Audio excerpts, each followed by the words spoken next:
We will put the car into drive.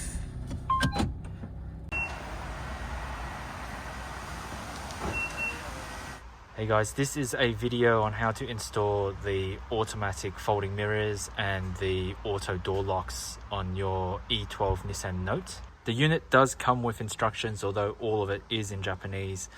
You can use Google Translate and figure it out, but I'll just guide you through it in English. So this is what you get inside the box. The unit itself and the wiring harness. There's one connector, which is this one here. Simply just plug that in to the box and we'll get on to step 2.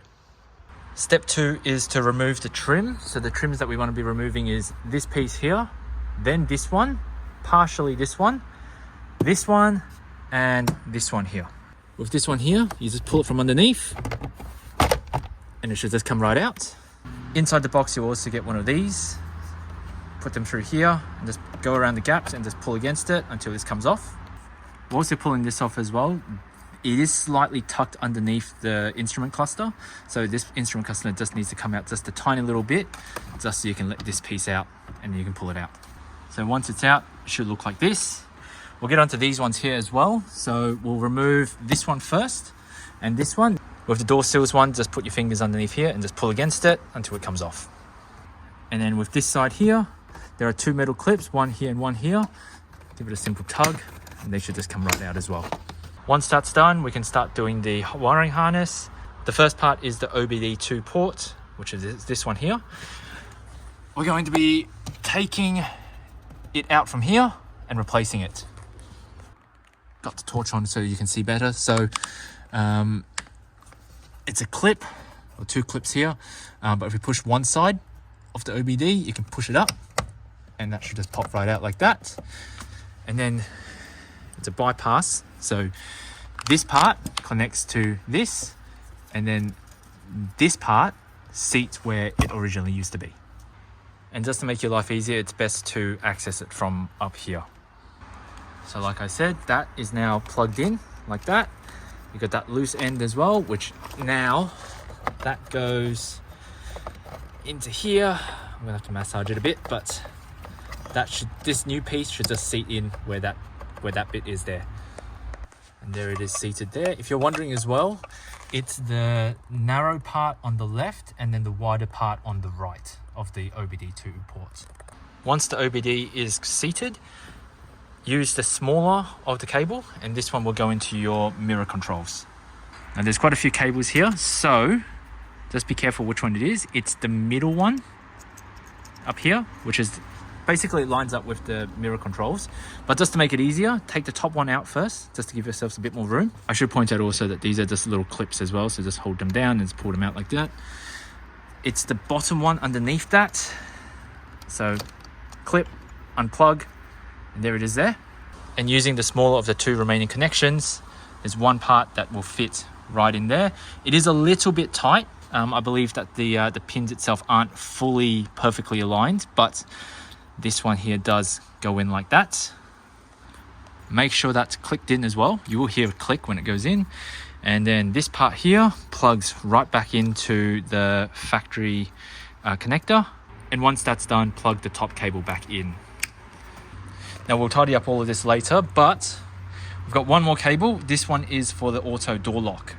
Now for the remaining cable, that one is to be plugged in underneath this. All of this, you got to peel this back, and there's a cable under there. I'll show you in a sec. Just with this little piece here, push this down very carefully so you don't break it, and then just tuck it underneath so it goes in front of the wiring here, and then you should be able to start pulling this stuff forward a bit more. Once you get to it, there's this cable here. Tug on this, don't cut yourself, and there should be, there's the cable there, and we're hooking it up to this harness here.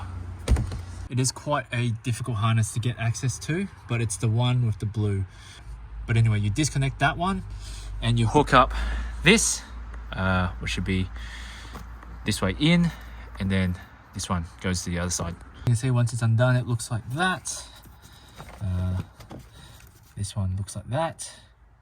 And so we're going to plug this side into this, and then the other side into this, which should look like this. Should be just like that. Like I said before, make sure everything plugs in and clips in properly, because you don't want to be driving along and then it just unclips for whatever reason.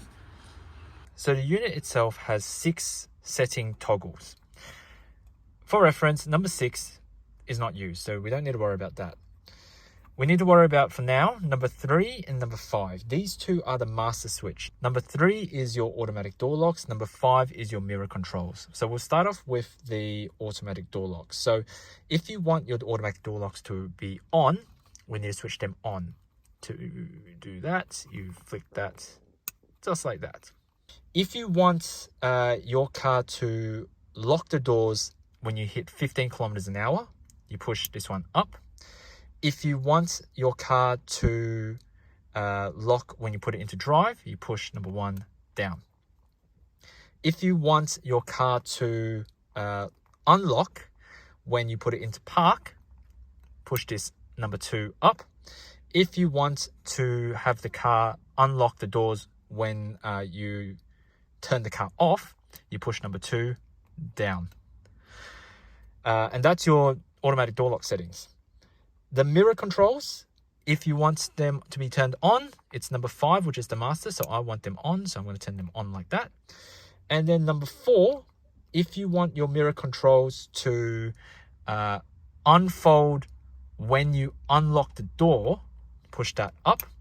If you want the mirrors to automatically unfold when you turn the car on, you push this down. Push number 4 down. I can't do it. There you go. So in my case, my settings are going to look like this, because that's what I want. Doors are currently unlocked right now. We'll start the car up. We will put the car into drive. That locks the doors. Put it into park. That keeps the doors locked, and then we'll turn the car off. That unlocks the doors.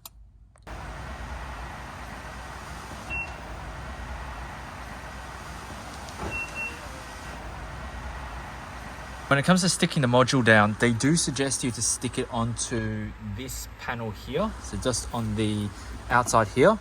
I'm going to stick it just there. And it's going to be facing this way. So it will look something like this. And the reason why I want to stick it this way, it's not focusing. The reason why I want to stick it this way is because I can still actually access it from down here. Now there's going to be a cover underneath here, but I can just pull the one cover off and get access to the controls very easily without pulling everything else out. So it's actually not a sticker, it's a Velcro. So I put the spiky side on this side. It is on an angle, but like a bit sloped there, but it should sit quite fine. I'm going to tuck this in. I'm going to tuck it in just like that.